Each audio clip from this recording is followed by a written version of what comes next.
now, our feature presentation.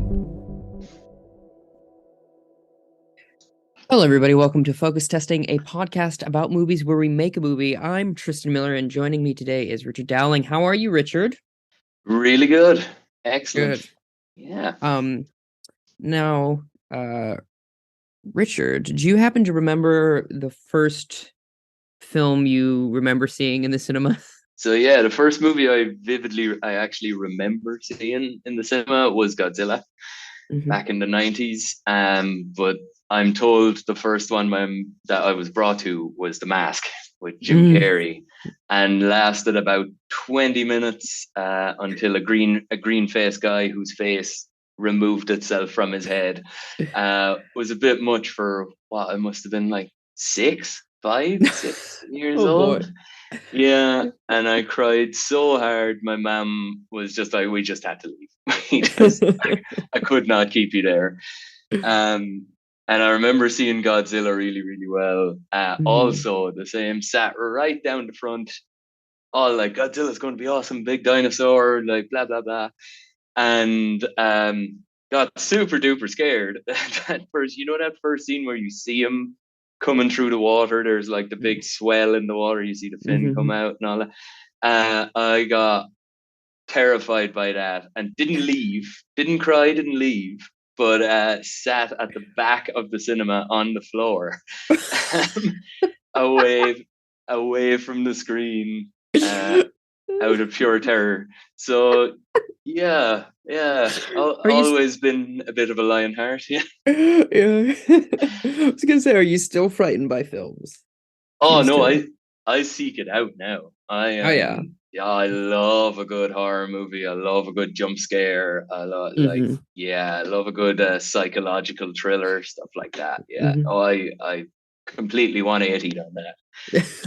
Good. You conquered your fear then. I did. What's the best horror film you've seen this last year, do you think? God. Well, I've seen the new Scream movie in the cinema. And I'm a sucker for those, as like tropey as they are. And like as hard as they are to watch seriously, having seen Scary Movie. Yeah. Once you see that, the whole piss take of it, it's hard to take them seriously, but I know what I'm getting. I'm not going in expecting an Oscar movie. I'm not, it's sure. Yeah, so I thought that was pretty good. I thought it was all right for what it was. It was pretty self-aware as well. They had the whole breakdown of, this isn't a prequel, this isn't a sequel, it's a requel. It's like, and in the one that came out this year and the one that came out in, what was it, 2020, 2019, the other new Scream movie, both have that scene about halfway through, somewhere in the middle, in the second act, at the end of the second act, where one of the characters breaks down, here's the formula for, and it's like, we are no longer in a requel, we are now in a franchise. And it's the self-awareness and all that. I really appreciate that. So, for sure. I'd love to ask you a little bit how you got into stand-up comedy, which is how we met. We met doing a roast battle. Absolutely. Two champion roasters. True. So how I started, so I've always loved stand-up comedy. It was always a big thing in our household.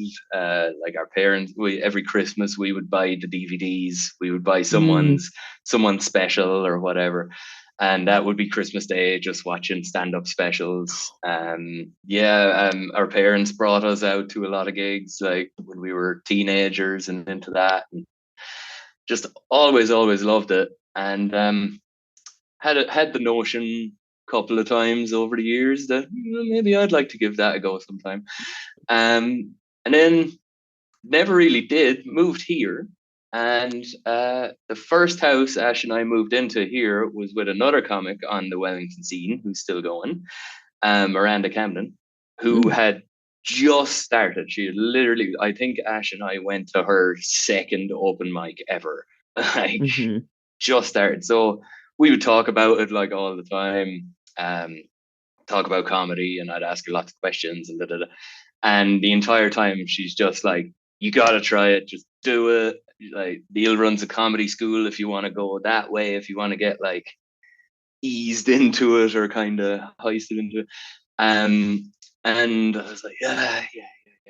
No, not me, no, never, not me. And eventually got up the gumption to give it a go. But like, I need Neil's comedy school. I need the pressure. It's like a personal trainer. I need someone to yell at me to Sure. to do it.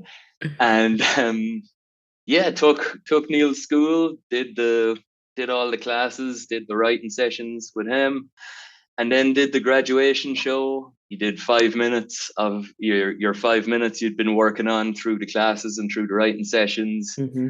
and got off stage after doing that first spot. And I like actually said to Neil backstage, like, can I go again? I want to go again. And just got that buzz, Yeah. like really rode it high, and then just never looked back. Just wanted to keep doing it. Signed up for open mics as much as I could, and yeah, been pretty much consistently averaging at least once a week.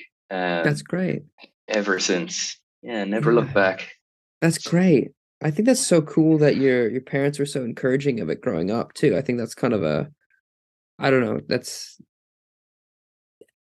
I think a kind of unique experience. It's really cool. Yeah, yeah. It's Oh, like, you may know already, like in the UK and Ireland, like comedy is a way of life. Like, mm-hmm, there's a thing we say in Ireland is everybody's a comedian. mm-hmm.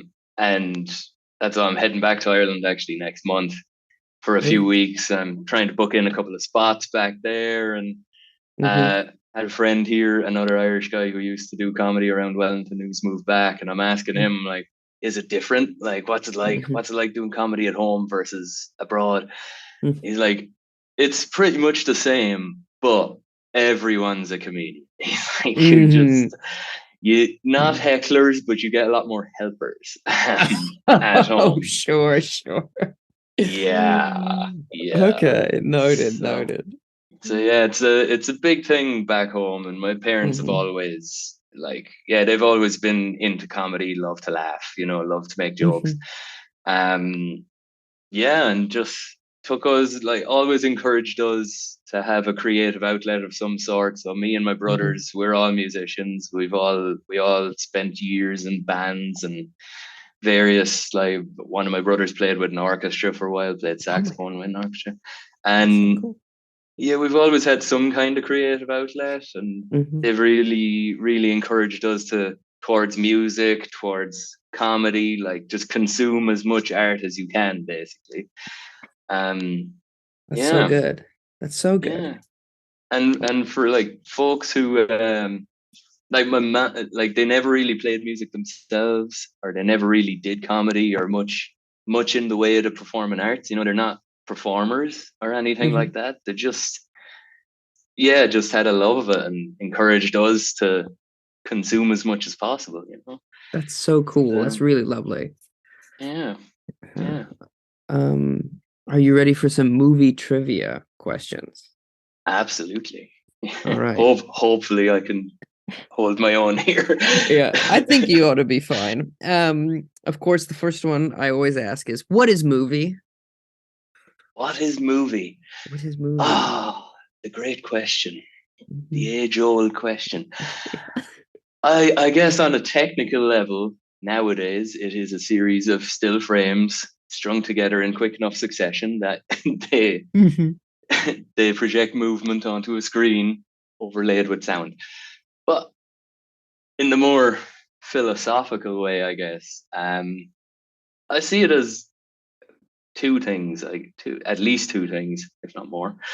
Um, I guess it's, in one way, it's a way of capturing real life, in if you're looking at more factual documentarian style stuff, but also it's a way of expression, I guess. To be cliche about it, to be a bit cheesy about it, is you can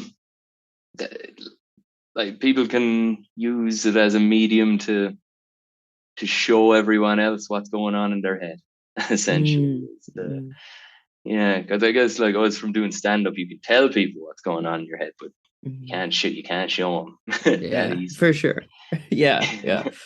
Yeah, it's only so many act outs you can do. Exactly, and I'm a very wooden comic, so um, what book do you reckon should never be turned into a film? should never be turned into a Yeah, film. just don't even go near it. Oh God, that's a real good question. That's a real good question. Ah man. I'm trying to think what I've read in the last year that was Mm, truly awful and should never be. sure. um, hmm. I can tell you a book that shouldn't have been made into a film. Mm. I don't know if you've ever read The Goldfinch. No, I haven't, but I've heard the movie is egregious. It is the book so good. I really enjoyed the book. A little slow moving at times, but like Mm. all in all, solid. The movie was trash, and they changed enough of it that it just took away the I don't know what would you call it? I guess the payoff that you get from Mm. reading the full story. You just didn't get the same satisfaction from it. Hmm. Um, but God, I'm trying to think of one that hasn't been made into a movie. That seems to be the biz these days, It is, yeah. and has been for a long time, I guess. But oh, good God, that's a really good Mhm. question. We can That's always circle back. We can always circle back to it if it suddenly dawns on you. Um, yeah. That's a really good question. um, what what actor do you think you could confidently steal a car from?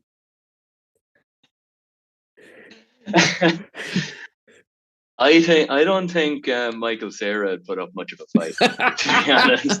Oh man, just I just think he'd look like I saw a meme a while ago with just a picture of Michael Cera, and it's like I would describe Michael Cera as someone who wandered onto a film set and was too polite to leave. yes, I was like, yes. I think he would be the same way with me stealing his car. Just I'm no, sorry. I guess come. this has been your car the whole time. Oh I like, please don't do that. It's very good. Of course, non Scott Pilgrim Michael Cera. Yeah, true, true, true. You don't want him showing up with a flaming sword. Um, what movie do you think has the best soundtrack? Music Ooh. soundtrack. So one I've got a soft spot for, and I watched it Mm. very recently. My wife and I watched it really recently. Was Tenacious D: The Pick of Destiny. Hmm. Yeah, I've loved it as a teenager just for how stupid it was. Like the entire point of the movie is they're trying to pay their rent, and soundtrack wise, just love that kind of like it's rock and roll, but also there's comedy in there. It's funny. Like I've seen Tenacious D live. They really just bring that energy on stage as well, and Hmm. they do little set pieces and like sketches, if you like, all around their tunes. And yeah, so I do love the Pick of Destiny soundtrack. Excellent. Yeah, there's probably a few more, but that's one that just jumps to mind. Excellent. Yeah, no, that I haven't seen the whole movie. I'll have to. I've only Yeah, seen bits and pieces of it. Um, it's your stoner comedy. It's yeah, just there's not a lot that has to sure. happen. Excellent. What do you think the best cinema snack is? mm, my go-to is Mm, I get the popcorn and I get a bag of something chocolatey. mm, Usually M&Ms or Maltesers. Upend that mm, into the popcorn. shake it up, get the chocolate in the popcorn, let it melt a little bit. So Ooh. that's my go-to. But I will say I have never felt closer to being a king than getting like super deluxe over the top meat pizza brought to me at my seat at the embassy here in town. that, that is so good. They give you a whole pizza? Oh yeah, you order food upstairs and they will bring it to you in your seat. Like, yeah, That's so good. Oh man, yeah. I wanted to go to the embassy. I never got a chance to go to the embassy when I was visiting Wellington. Now I regret it. Had I known, I could have been served like a king, as you said.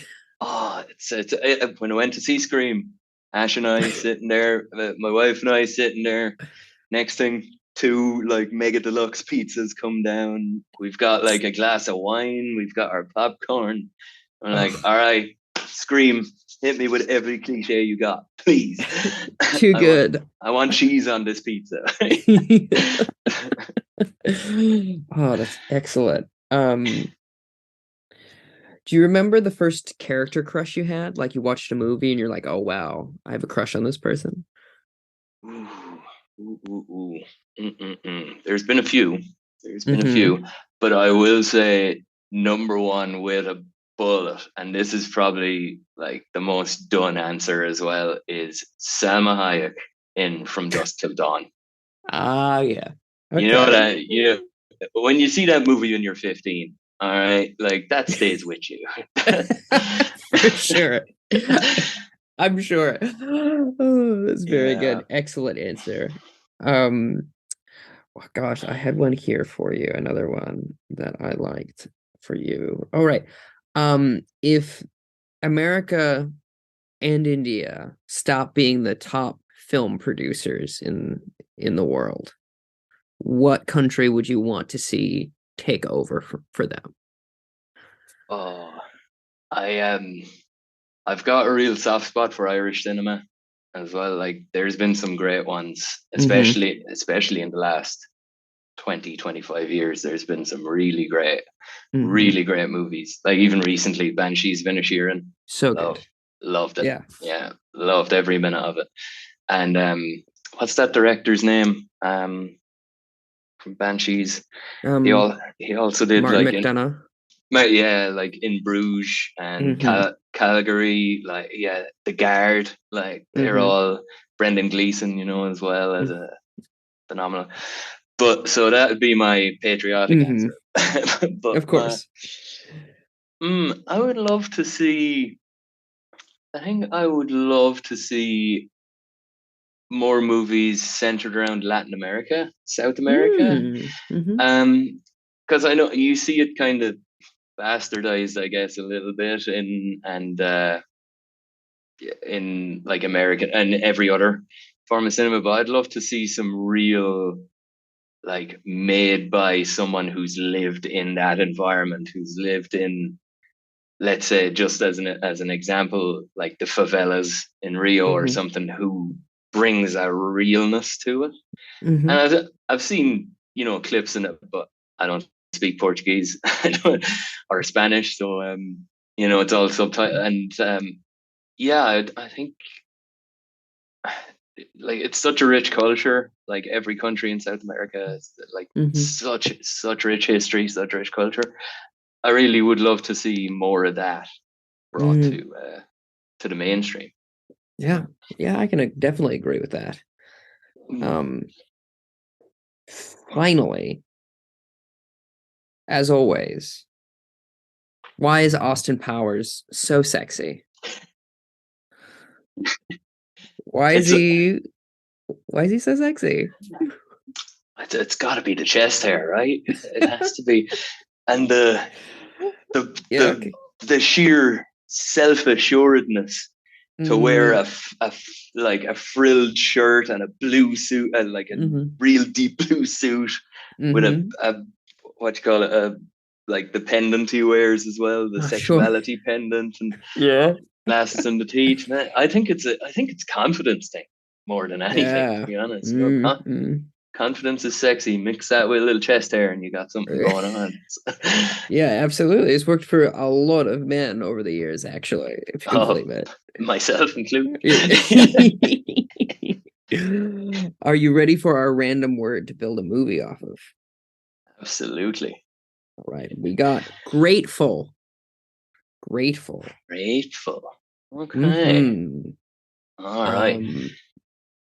I have a couple of notions that I have in my mind, but if you have an idea, I'd like to hear yours first.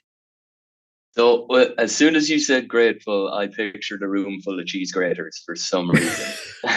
Excellent. Wonderful. Yeah. Had a similar direction of like a grate, and I think it should be maybe about a man or somebody, it doesn't really matter what gender they are, a person who works in a grate factory and has to learn gratitude on top of that. What do you think? Okay. Has to learn gratitude on top. Okay. Mm-hmm. So when you say grate now, do you mean like the grate from a fireplace? Do you mean like the grate for a sewer, like a sewage grate? I imagined a barbecue grate first, but a cheese grater also works well. Cheese grater. Oh, see, and then when you said grate factory, I was like, oh, fantastic factory, isn't it? Like, this place is whimsical. This is great. Yeah, okay. I like that a lot. Okay. So it's like a Willy Wonka style cheese grater factory. So right. Themed to cheese. Are we just making a Wallace and Gromit episode? Is that is that what's going on? And then whenever someone says this is a cheesy movie, you're just like, yeah, it is. Yeah. Yeah, it's supposed to be. Yes. I'm glad that came across. Thank you. For sure. Okay. And then, of course, with your grade factory, your grater factory, it's like this one's great, but that one's greater. That's the greater, and your great factory. It's the older one. That's the one back in their day. They did things differently. Okay, I like it. It's a whimsical, great cheese grater factory that is been somehow like it's a dynasty endeavor. It's like a family business, eh? But it's like old money. It's like old money for sure. And so the person is like just assumes that they have everything kind of handed to them.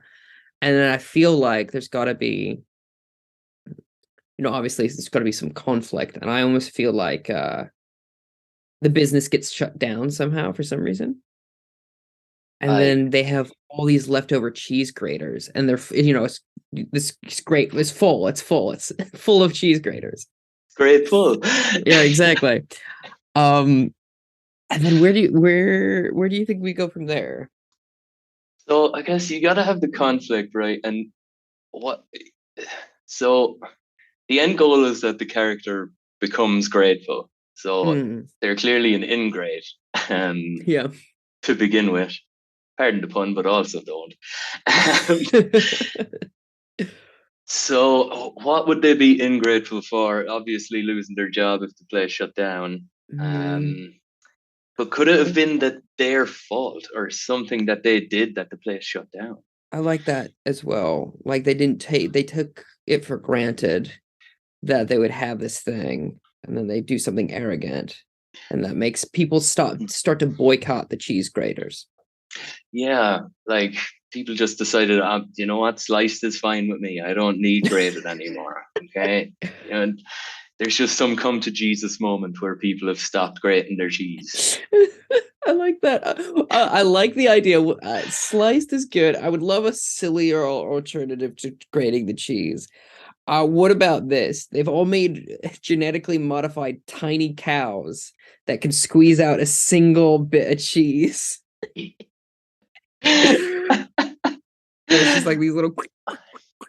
Okay. So we've gotten to the point where we've like completely streamlined the cheese making process to the finest point it can be. Yeah. You've got, but I see these. I'm immediately picturing these farms that are just rows and rows of teeny little cows, and underneath them is a conveyor belt that's just got little individual strip. Like if you imagine one singular great piece of grated cheese just coming out in strips. Absolutely. Yeah. Okay. So excellent visual. I think so they lose that could be your opening scene, that could be your establishing shot. You're like, this is why we're here. This is why we're here. And then it just is like, oh no, they have all these graders. They took it for granted. They're like, nothing could happen, bad could ever happen, we're rich, which is often how rich people feel, I find. Oh yeah. Yeah, I wouldn't know, but I would assume. Hopefully someday I will. And one of these movies is bound to get picked up someday.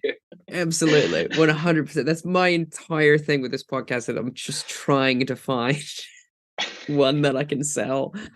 And this one could be it. But I like that as an opening shot, so it immediately gets into the plot of it, of like, they've lost this thing, they've lost everything, they have all these extra cheese graters. What I feel like there's two things: is one, how do they learn gratitude, and what do they do with all these extra cheese graters that are just about? Yeah, what do you repurpose a cheese grater for? Like, and then I'm trying to like build a house all in one, but like finding the new use for cheese graters could make the new character grateful to a friend. Maybe they've got a friend who's like this, has some kind of beautiful mind. Yeah.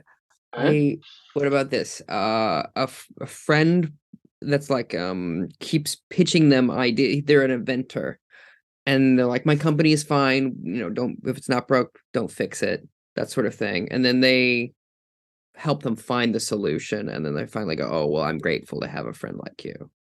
What do you think of that? Yeah, and maybe they take this friend for granted. Yes. Typically, as in being ungrateful to them, and this friend is always just trying to help out, just trying to be a good person, just trying to make the world move for him, but they've completely taken it for granted. They're not grateful for, and this friend ultimately comes up with the day-saving solution. Which, what do you do? Is it like a colander you could use it as? You could use it to shave. Use it to you can use it to clear asbestos out of old buildings. Just strip it out. Yeah. Oh, I think I have it. As a scythe in the rice fields, or what have you, the wheat, separating the wheat from the chaff.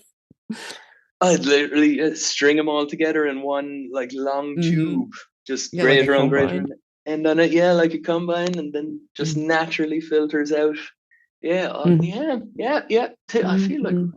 feel like we're giving away $1 million ideas here. I'm gonna go to the $2 or more store and buy a bunch. Change the agricultural trajectory of New Zealand. They're gonna have to make cheese cheaper though first. True.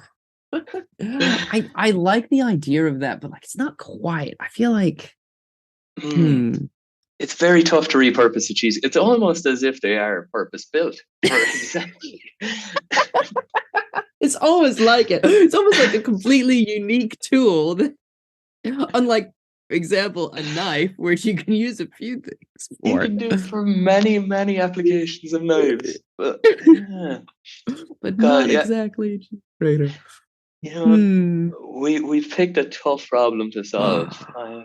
What about this? This is perhaps the stupidest one. Often the best. We'll see. What if he starts using it to sieve through dust in the river and discovers a gold vein, and he's panning for gold, and he's like, this solves all of our problems. there's a more efficient way of panning for gold. Yeah, which is like such an old-timey thing that everyone's also kind of forgotten about, takes it for granted, and there's kind of like a parallel there of like, oh, older things are forgotten, which is maybe how the company was first started. Yeah, And then over old man McCheese grater. McGrady, yeah. McGrady. Yeah. Phineas Sure. McGrady came over on the Mayflower, was panning and found a nugget as big as his fist, and that's how he started his factory. Yeah, I think that's good. Saw a guy struggling to put cheese on his sandwich one day, like, buddy, I got you. It. Yeah, don't worry about it. I like that a lot. Okay, cool. I think that's definitely like we got a beginning, middle, end there, right? Yeah, we've got the frame. Yeah, the skeleton here. We should flesh it out a bit. I like the opening shot being the cows. Yeah, and it's like some dystopian. Some. This is the world we live in now. We've genetically modified everything. So absolutely. So like in the background, this is just thinking again as like set dressing almost, is like in the background in terms of subtext, what else could they have done in the future that's weird that you can just see happening in the background somewhere, or like on a desk, or so they've shrunken cows and gotten them to make individual shredded pieces of cheese. I do also like the idea of having yet another like cow on the desk when he's like making coffee, picking up and squeezing it, like, and then putting it down.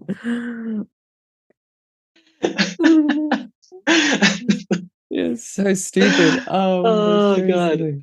I mean, that's the office shot, right? That's the he walks in, the hey, we gotta let you go. Is like, yeah, he picks up a little like drip drip drip. Oh, good. What other weird stuff? I think if it's all like genetically modified things to be small for some reason. I love the idea of like him like coming into the office, or our main character coming into the office of like the people that put him out of business, and he's like, oh, you'll never get away with that, and they go release the hounds, and it's a bunch of like tiny, not like chihuahuas, like lizard-sized dogs, like a bunch of chasing him out. This company is obsessed with making tiny animals. And they've acquired this cheese grater. Well, maybe that could be the thing. They've acquired the factory to repurpose it for something else. Ooh, you know, it's an acquisition rather than they're going out of business because no one's buying cheese graters anymore. It's more, we need your facility to enable something else. Oh, I like that. I like that as a switch. I think that's better. And then that also like allows the company that's trying to acquire the factory to be like somehow revealed throughout to be like somehow like immoral in some way, other than obviously genetically modifying animals. Like then also they're like, I don't know, like mean somehow. I don't know. And we're going to use your manufacturing line. Instead of making cheese graters, we're going to use it to make greater cheeses. And so in an insane turn of events, they've done tiny cheese. Now they want to do huge cheese. I think we've got it. I think we solved it. Massive cheese, the biggest block of cheese they can. It's like, yeah, we own tiny cheese. Now we're going to own giant cheese, and we're just gonna, like so often happens, we're going to squeeze the middle out. There's just, yeah, super grand or super tiny. Yeah. I like that a lot. Oh, Oh, I'm trying to okay. make So a monopoly on trying to make a cheese. monopoly in the cheese game. Yeah. In the far-flung future. Ah, Mm-hmm. Cool. okay. So say it, yeah, it's a hostile takeover Mm-hmm. rather than they're going out of business, I guess. Okay. Okay. And then So that kind of, yeah, that I imagine that would all happen within the first 5 minutes, that or 10 minutes. I think so too. Yeah, it's very much just setting everything up. We have to set up. The company was founded by it's a family business. It's not like a mom and pop. It's not small, but it's a family business. It's been in this place for 3 generations. It's getting displaced. I feel as though if they're making big cheese, if it's big cheese all the way, somehow a character has to use all of these cheese graters to climb the giant mountain of cheese. Like they have this huge block of cheese and they have to, like Sir Edmund Hillary, climb to the top of it. I love it. I'm just picturing like on the elbow pads on the like the suction cup Yep. scenes from like To somehow sabotage it in the end. Like, you may take my factory, but you will never take my spirit, sort of thing. it's the climb the big cheese to get to the big cheese, aka the boss of the company. Absolutely. I like that a lot as well. So the final confrontation is on the cliff of cheese. We've really gone in hard on this one angle. I mean, yeah, like we have really gotten down the cheese line. We have really, but if you're, yeah. I mean, we can look at it from another way. We can park that. We can pin it. No. I think it's good. We're just like there's a lot of cheese talk, is all I'm saying, which I love. I'm a big fan. Do you have a favorite cheese? Oh, I love a baked brie. It's dipping with some crackers. Yeah. I think a really underrated cheese is provolone. Best cheese for a sandwich, I think. It's like a nice.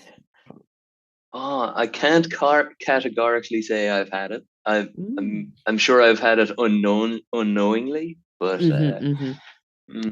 I'm definitely up to try it. It's cheese. How can you go wrong? Yeah, it's really hard to have a bad cheese. I like that beginning, and the end is very epic and good, and like now far sillier, which I enjoy. Of them having this final confrontation on the top of the cheese. I'm just picturing it. Yeah, it's so silly. And then so the middle bit is I think our main person obviously loses the factory, has to lose the factory. Yeah. And then what do they do to try and get back their life in the meantime, in like the second act where they're going through the muddle? Yeah. I'm picturing like the because we spoke about the buddy who they've taken for granted, and they've treated like shit the entire time, and they're just like now they're down and out. They're like, you can have a little montage in there of them hitting rock bottom. Like they're can't even look at a toasty, can't even they've hit rock bottom. Then you get kind of enter the friend, and then I guess we're kind of looking at the journey they go on as the second act, as like what this is where it becomes the buddy movie, until the big powerful climax. Yeah, I feel like if we're going with the buddy angle, I like the buddy angle. I think that's nice. I think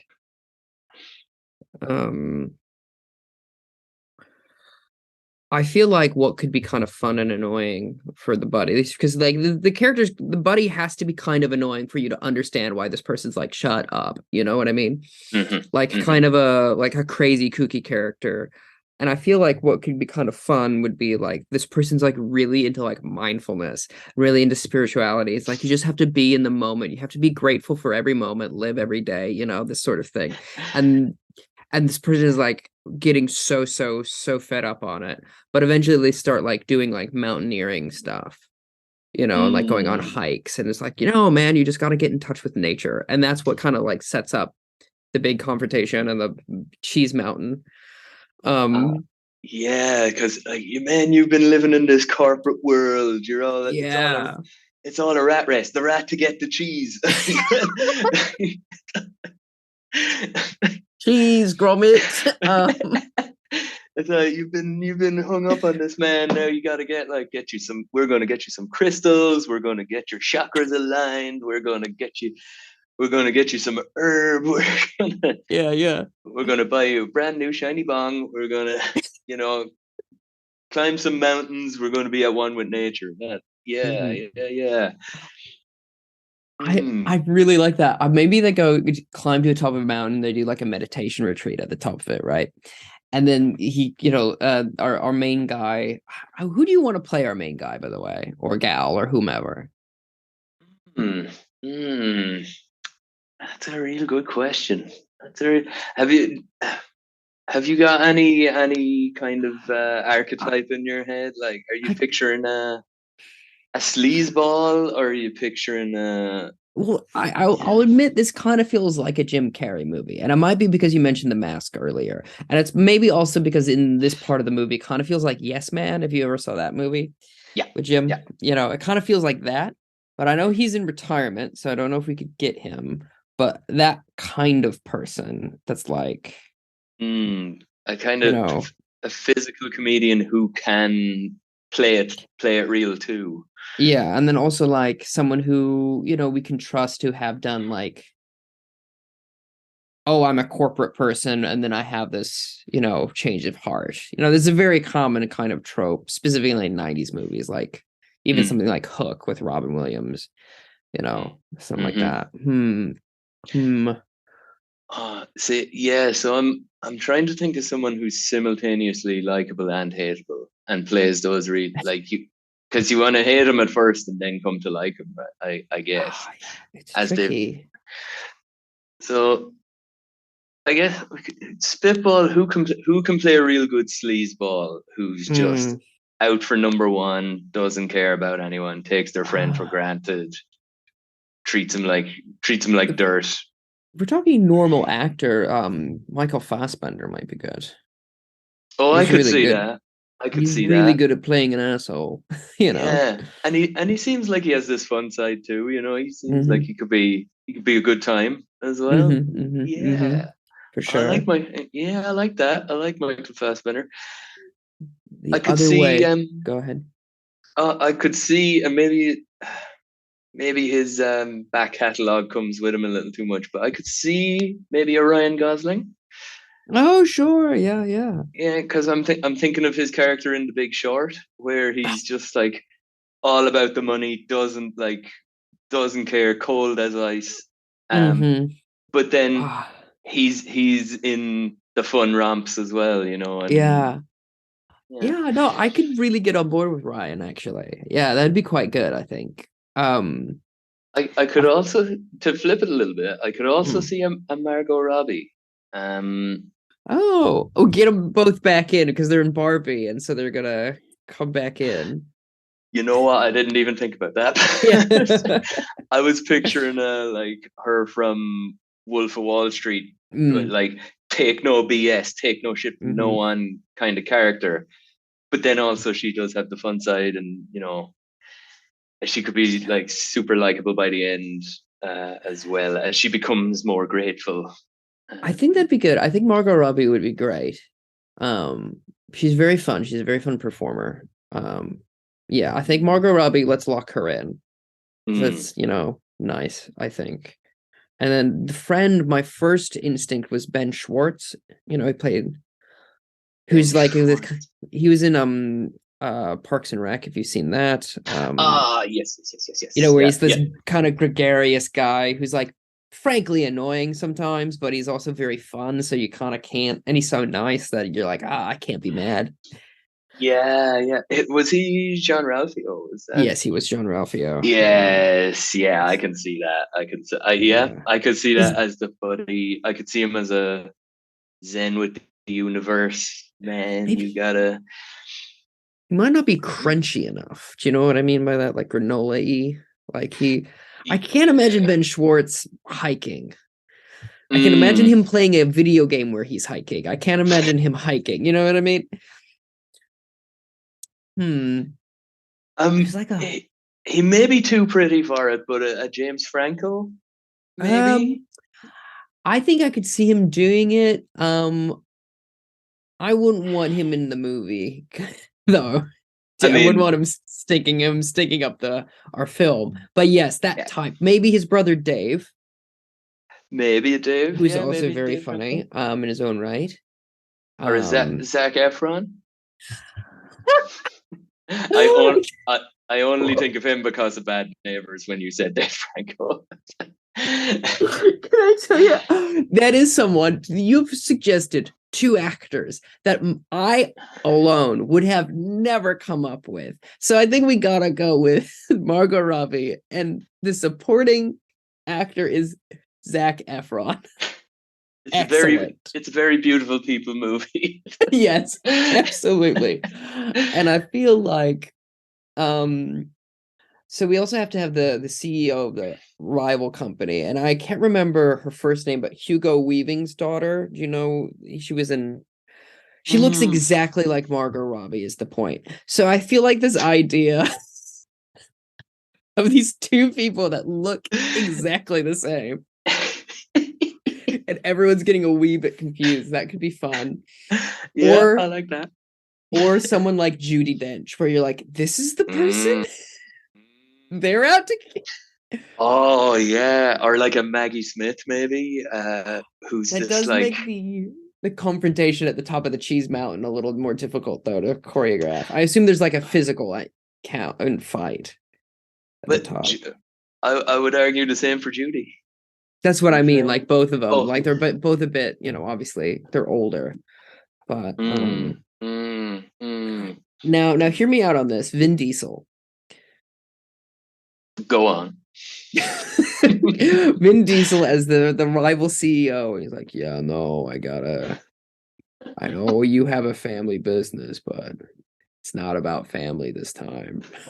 For this one time, it's not. This one time, it's not about family. So it's serious. Exactly. I think it'd be fun to see him out of it was like kind of like a coked up CEO type. I think he'd be really fun in that kind of role. I could see it. Yeah, I Yeah, could see like, it. It's like he's got the bald head. He's got the menacing look. He's got the he's big guy. He look big in a suit. He big looming figure. Absolutely. Yeah. Kind of like he's bursting out of that thing, and you're like, oh, I don't want to mess with this guy. Yeah, Tough customer. Can't clap his hands if he's wearing a suit jacket like that. Yeah. Yeah. Also, the visual. Okay. Also, I want you to remember early in the film, you just see a hand pick up a tiny, tiny cow and squirt it into coffee, and then it pans up, and you see Vin Diesel's face. And he goes, "We need to buy a factory." And then you have but it's been in my family for it's not about family. I don't care about family. Okay.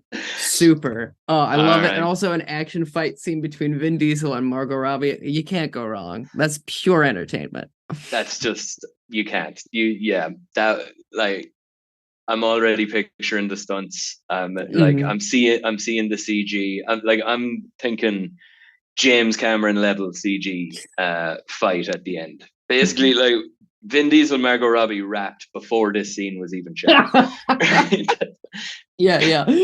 They just handed it to the visual effects department and they're like, you have fun now. Yeah. I feel like there's got to be something that Margot learns from their journey to like the Zen temple or whatever at the top of the mountain that comes back into play to help her either defeat Vin Diesel's character or accept that she doesn't need to. Mm. Yeah. So I guess like the trip or the actual on the face of it, goal of the like journey up the mountain is to train for climbing the giant block of cheese. So it's a functional trip as well as spiritual. But yeah, so what could Vin Diesel's like unknown weakness be that would be discovered through a spirit journey? Or maybe like a couple of doses of ayahuasca or something like that. Yeah, ayahuasca journey. That's very fun. I almost feel like if Vin Diesel's fatal flaw is that he's impatient, and so it's been like battle, fight, and then they get separated, like a big crack happens, and Margot Robbie's like, well, I accept now that like I can't defeat this person. I have to accept what's going on. I have to just kind of live the rest of my life. But Vin Diesel, he can't. He's like too amped up. And he tries to run. And he tries to jump over. He thinks he can do it. And he just absolutely eats shit. Falls down the chasm. Something like that. It's I feel like we're coming down the almost, what would you call it? Like the Kung Fu Panda route of the You are 100% correct. This is just Kung Fu Panda with cheese and burger. Oh, Jesus. Oh, and who could the master? Oh, no, we've already cast the master as Zac Efron. Oh God. But, all right. So we've got Zac Efron teaching Margot Robbie how to defeat her enemies using patience and mindfulness. Whereas Vin Diesel is just 100 miles an hour all day, every day, coked out of his mind. Like, he's got to go fast. You know, he's got that. He's fast and he's furious. He is. What if being more mindful and being able to slow things down allows Margot, in the fury of the fight, it's all going crazy, but she just has this little zen moment where everything goes in slow motion and she realizes she can melt the cheese under Vin Diesel, and he will have to wade through. That'll slow him down enough that she has the option to end him, but she doesn't. You know, that kind of, he's left fully vulnerable. She could deal the killing blow if she wanted, but she teaches him a lesson at the end. I like that. But he's also completely ruined because, of course, she has to win big because Vin Diesel's a dick. Yeah. I think that's good. I like her sparing his life and then him trying to still go after her, and somehow that causes the whole mountain like an avalanche. It's like he could have walked away, but choosing not to actually led to his downfall. Yeah. In a cruel twist of fate. Yeah, I can see it. it. Yeah. Who do you reckon should direct this thing, by the way? Ooh. I mean, we could have multiple directors in a way. Go on. Like I say, we've already discussed James Cameron levels of CG. Right? So we get him to direct just the fight scene at the end. But we're going to get Academy Award winner James Cameron. Just do the previs on this. Just real quick. Just we need you to go add a Weta real quick and just like poke around. You know, you're good at that, right? But, you know, it could be a Transformers style thing, like Transformers 3, where that final battle lasted a full hour. Like, that was... characters were introduced and killed off during that final battle. So, fair point. You know, if we get it, we can make this. We can go Scorsese on it and make this a 3.5 hour movie. Like this can be The Irishman for cheese. So if we put Cameron, not The Irishman for cheese. like if we put Cameron in there and we've like, you've got an hour. I want you to just throw money at that screen until you're done. Oh, I love it. I love that idea. I love But- him only doing that part. Go on. Oh, I was about to say, actually, you go before I move on. No. Oh, okay, so like up until that final fight scene where James takes over, it's a Wes Anderson movie. Perfect. No notes. That's so good. Because it's quirky and it's funny and the factory's kind of fun. And like, you're like, oh, look at the pastels. And then all of a sudden it's just this massive CGI battle. Yeah. And it's like real sharp, pithy dialogue all the way along. And then as soon as Margot gets to the top of the mountain of cheese, and I guess that can come along too, because the buddy always comes along, right? For moral support, or maybe he has to stay at the bottom because they've only got one set of cheese grater climbing gear.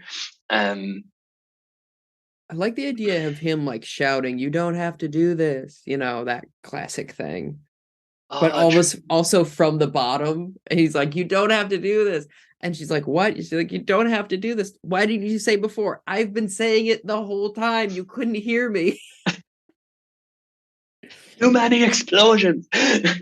Absolutely. I love the idea. I really like that. So it's like been in, the aspect ratios, but kind of like it's got it's not letterbox. I can't remember what's the opposite of it's kind of like, yeah, almost, yeah. Where it's almost a square, like vertical mode almost. I can't remember. There's it's like in 4:3. Yeah, exactly. It's got the black bars on the side. And then once she comes up to the top of the mountain, it goes into like an ultra wide screen, like the format switches, so you know that you're in for something completely different. If you could have back in the day, like if we made this movie 10 years ago, you could have as that screen opens up, you could have to put on your 3D glasses now. Exactly. I had the same thought. Yes, absolutely. 100%. It's the last hour, which is all just a fight, is in 3D. Because Jim Cameron, he's at it again. He's at it again. Or Michael Bay. It could be Michael Bay. It could also be Michael Bay. He has the last 15 minutes. Just the last 15. So we've got... It changes again. Take off your glasses. It's normal now.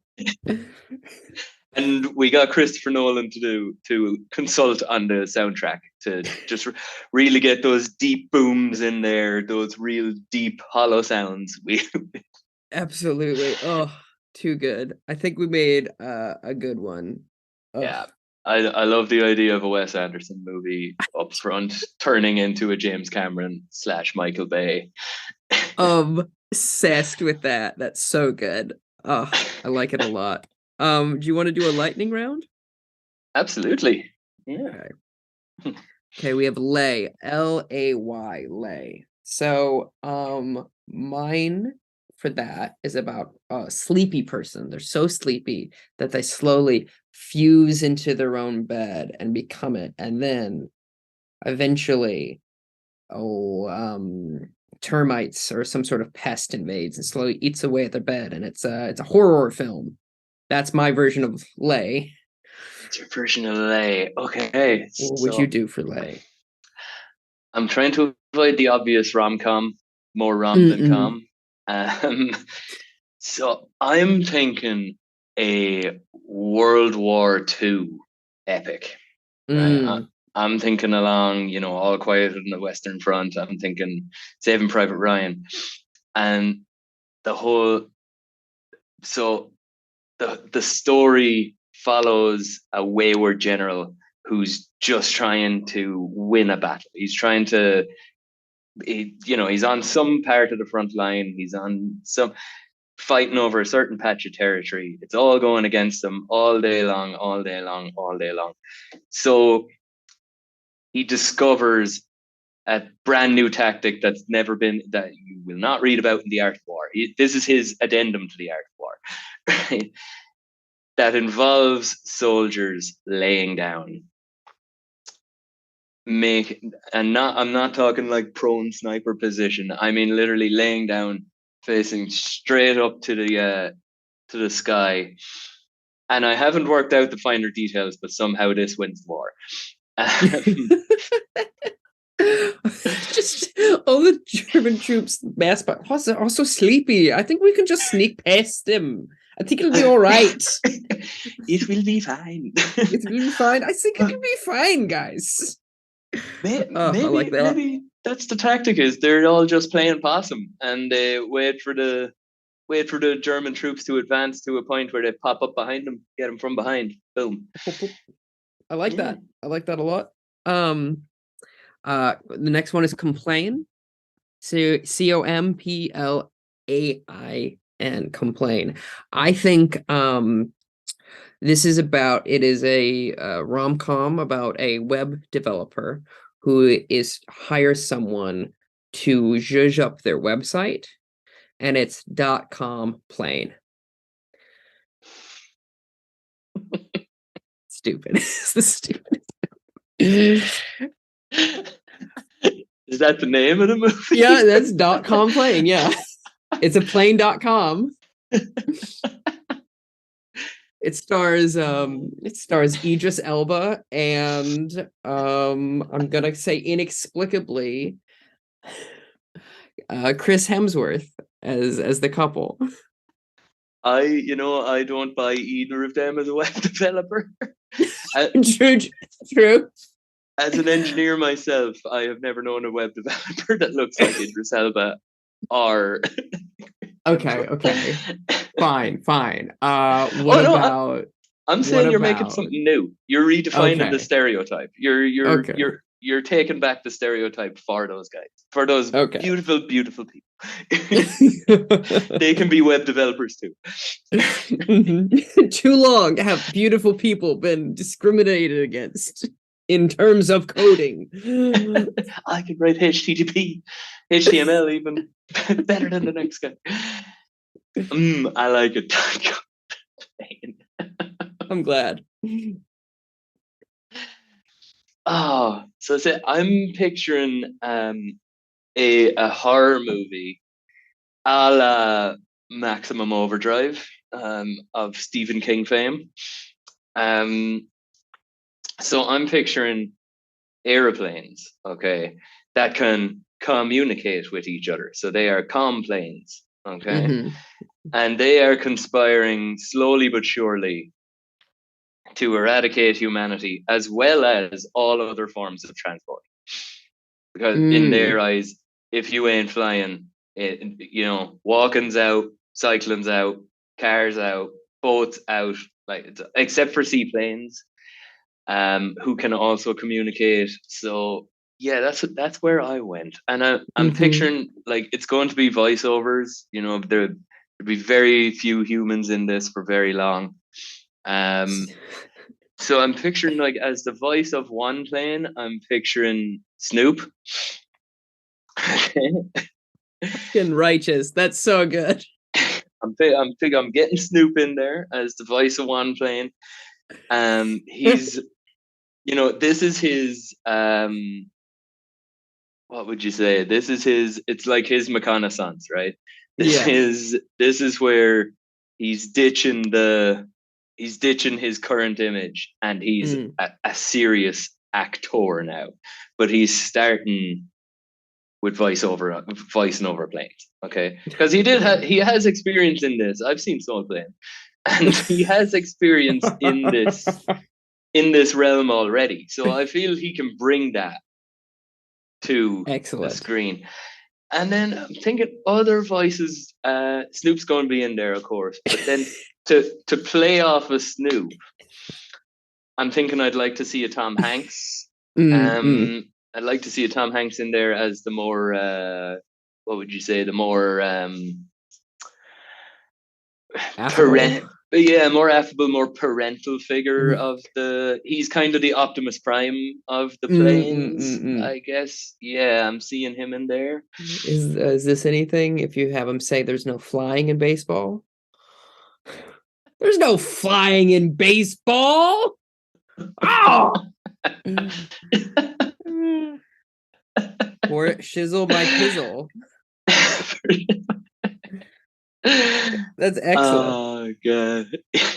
Well played. I like that a lot. All right, we got one more here. Matter, Matter. Do you have something right away, or should I go first again? So, right off the bat, just off the dome, right here, I'm picturing a guy who puts mats on people's doorsteps, and his job, like that is his job. This is just a very, very heavy drama. Okay, very heavy drama.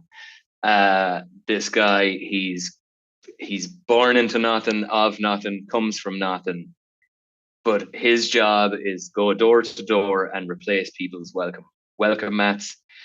He takes them away, he washes them, he works his fingers to the bone washing these things, and this is his job.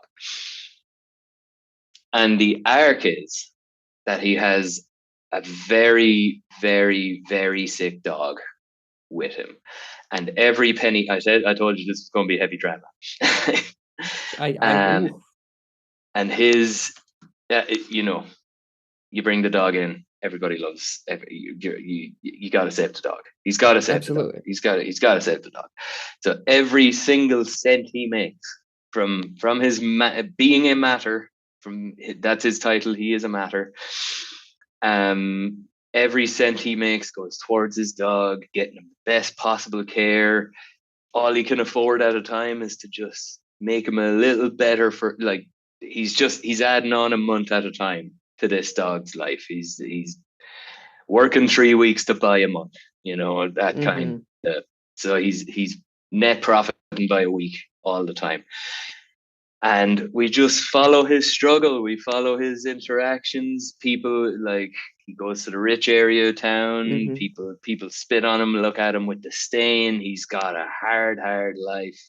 He's dragging himself up by his bootstraps. And in the end, essentially all his work, his dog has a terrible accident. I don't know, wanders out in front of a car, and we find that all of his hard work was actually for naught. But he doesn't regret what he's done, because that gave him purpose. That gave his job purpose, and that's why he did what he did. And he is greater for having gone through this in the end. So yeah, it's a very heavy drama. Yeah, that is a very heavy drama. Yeah. Sorry, I brought it down. You should have gone first. No. I'm gonna go second now to try and lighten the mood. No, that's really good though. I like that a lot. Also, that's always so brutal whenever there's a dog dying. In a movie, people will go nuts. They hate it. They hate it so much. Oh man, more than they hate people dying. No one. No one bats an eye when you just like plug away at someone in some action movie, but the minute a dog dies, ugh.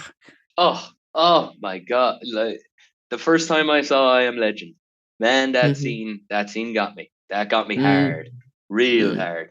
Marley and Me, first time I saw that, got me hard. Got me real. Now, when you say got me hard, I heard it as I said it. Well, first one, then the other. But so, my movie is a workplace dramedy starring Andrew Garfield, about this doctor named Matthew, and it's Matt-ER because he works in the emergency room. Aha! Yug. I would watch that based on the DVD cover alone. It's just him with like a little stethoscope, looking like the way he does when he's concerned, like, and there's I think let's go with Rennie Zellweger as his boss in the ER. Yeah. And then I could Kiki see Palmer's that. there as like his love interest. Ugh, this shit writes itself. It does. It Yep. does. Thank you so much for doing this. This has been an absolute blast. Do you have anything that you want people to know that you're up to or anything like that?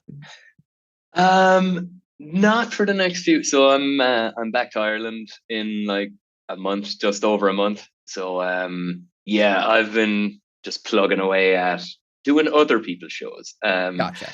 We might be a little. It's probably a bit late to plug in now, but this coming Saturday, I'm producing the show in Tawa, lineup show. But you know, I'm aware this episode that will have happened by the time this. Well, this it's nice comes to out. know that you're successful and you're doing stuff. You know, that's good. I got stuff going on. Yeah. Mhm. So got a few nice shows lined up, and yeah, go just kind of next 4 or 5 weeks. Got 6 gigs lined up, 6 gigs lined up or so. I'll just see those out, and then I'm away on holidays for some time. So That's great. yeah, but in terms of stuff to plug, that's about it.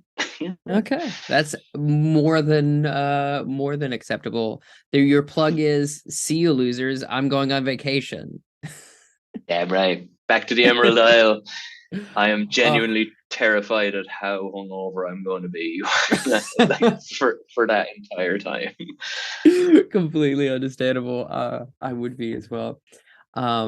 If you, the listener, wants to support this podcast, you can go to tristanmiller.substack.com and subscribe there to get early access to the episodes as well as the visual stuff that I post of it. And then also I do film reviews and essays. It's I think pretty fun.